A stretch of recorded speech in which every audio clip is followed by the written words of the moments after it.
Se puede decir en un primer momento que el sistema tributario tiene un fin eminentemente recaudatorio. Sin embargo, este debe atender diversos principios de tributación, como son la equidad, la proporcionalidad, la legalidad, la orientación al gasto público, entre otros, que garantizan los derechos tanto de los contribuyentes como de la autoridad fiscal. En ese sentido, debo externar que el sistema fiscal mexicano, tomando en cuenta los principios tributarios aludidos, tiene en sí otro fin implícito basado, por supuesto, en el fin recaudatorio para sufragar el gasto, y ese consiste en promover la competitividad, favorecer la creación de empleos, fomentar la inversión, combatir la pobreza y generar un crecimiento económico. Es por lo anterior que considero prioritario continuar día a día avanzando en el diseño de un sistema fiscal que sea acorde a la realidad de nuestro entorno económico actual, el cual sufrague las necesidades nacionales en beneficio de todos los mexicanos. No omito mencionar que si bien la instrumentación de lo que se ha denominado una reforma hacendaria ha sido una constante en la agenda de todos los sectores durante décadas, hoy más que nunca nos enfrentamos al desafío de mantener finanzas públicas sólidas que hagan posible avanzar de forma más contundente en el desarrollo de la infraestructura, promover el gasto de inversión y reducir el gasto corriente del país, fomentar la productividad, impulsar la generación de empleos bien remunerados y atender eficazmente a los programas sociales. Hago paréntesis para subrayar el comentario de Pepe Yuste en relación con los ingresos fiscales relacionados con la potencial baja, no solamente en la exploración, sino en el precio del petróleo, con las consecuencias que tendría esto para el país.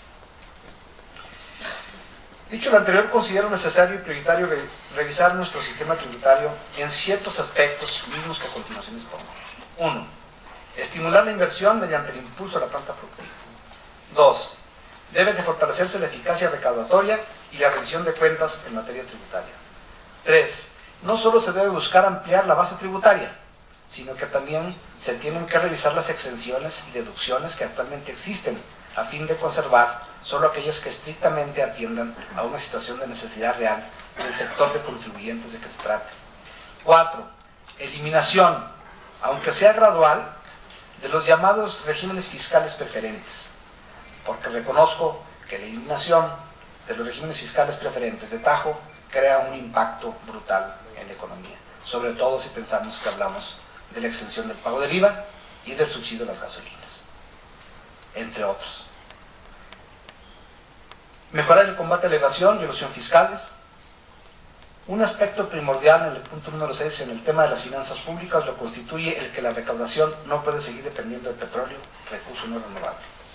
7. Evitar los llamados subejercicios. 8. La descentralización del ingreso fiscal. Las entidades federativas y los municipios tienen que cumplir con su obligación de recaudar.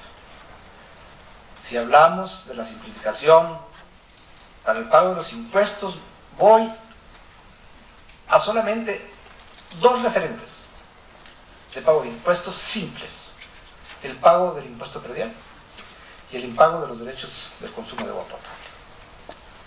Desde que tenemos las reformas y el federalismo fiscal, los municipios recaudan casi el 50% menos de lo que recaudan en el impuesto predial. Y es un impuesto muy sencillo de pagar. Se paga una vez al año. Y no se paga.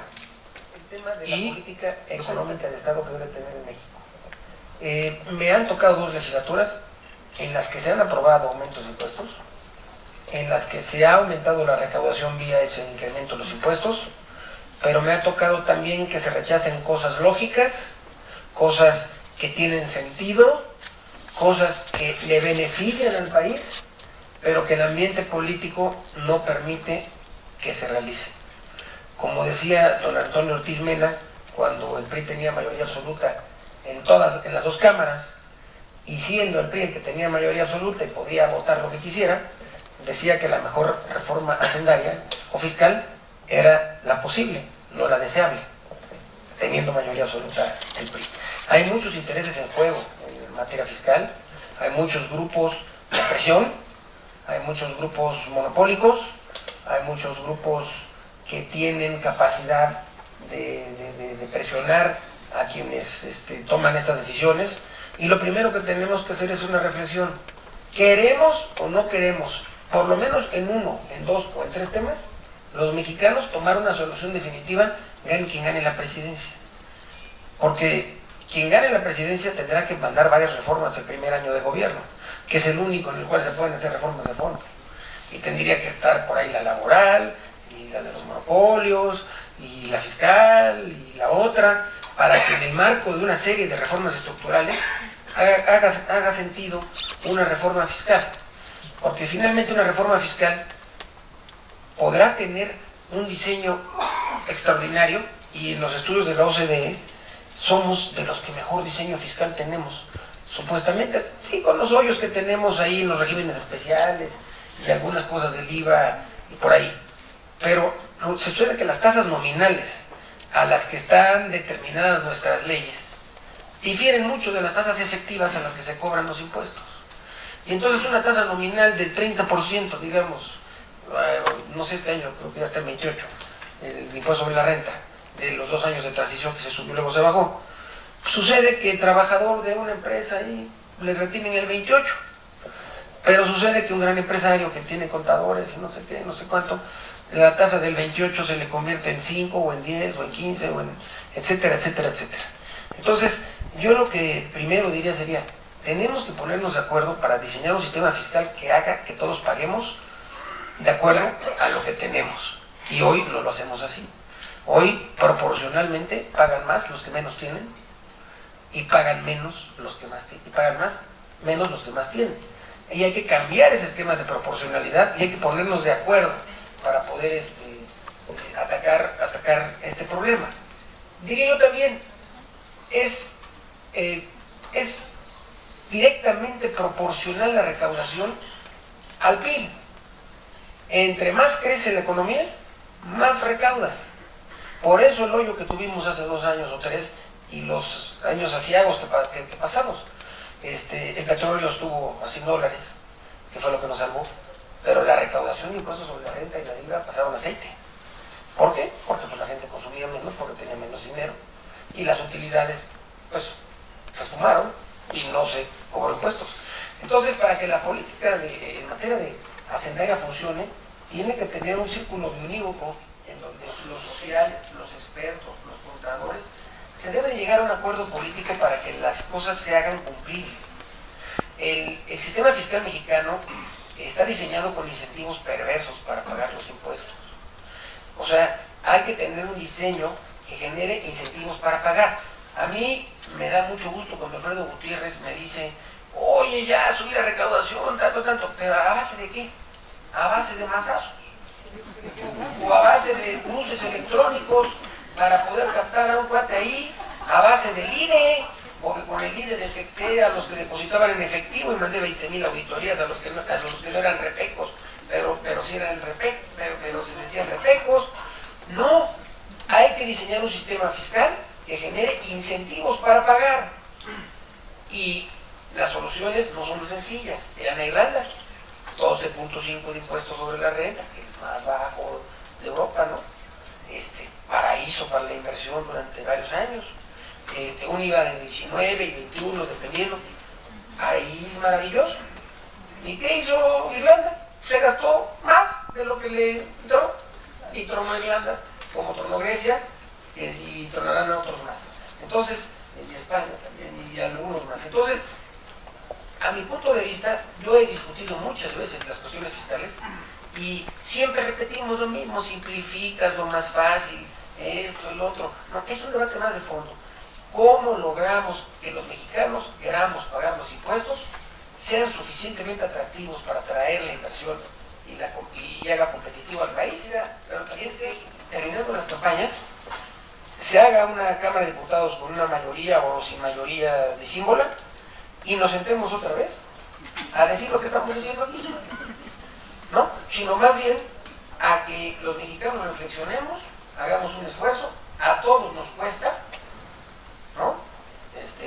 Por ahí el Yeto, cuando me tocó cobrar el Yeto, se enojó mi mamá conmigo, porque me dice, hijito, ahora pago más impuestos por el maldito Yeto, por la renta, le renta unas oficinas, y ahora mira, tengo que pagar el Yeto. ¿Qué cosa me fuiste a hacer? ¿No? Bueno, ¿qué sucedió? Se se diseñó una solución parchada para tapar los hoyos del ISR, para hacer lo que se podía. Y luego cuando evalúan el YETU dicen, no, pues no recauda lo que se planteó. ¡Qué mal impuesto! Bueno, chequen impuestos sobre la renta. El objetivo del YETU era que la gente pagara bien el impuesto sobre la renta. Pero cuando se hacen las evaluaciones, dicen, no, malito impuesto, no sirve para nada, pues es inocuo. Bueno, para algunos fue inocuo, para otros no, pero han ido sirviendo y ha ido creciendo la recaudación de ingresos tributarios con respecto al PIB, que la teníamos muy baja, anda como por el 10%. Ya le dices 20% con los ingresos. No, sino de preocuparnos es, ¿por qué si tenemos un diagnóstico tan similar no hacemos nada?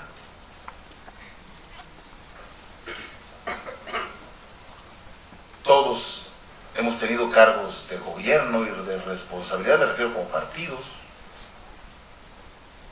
y tenemos, eso sí, un diagnóstico que no es tan complicado llegar a él, sobre el que se ha abordado muchos años, pero no se hace en lo sustancial, porque no digo que no se haya hecho nada, pero en lo sustancial, nada.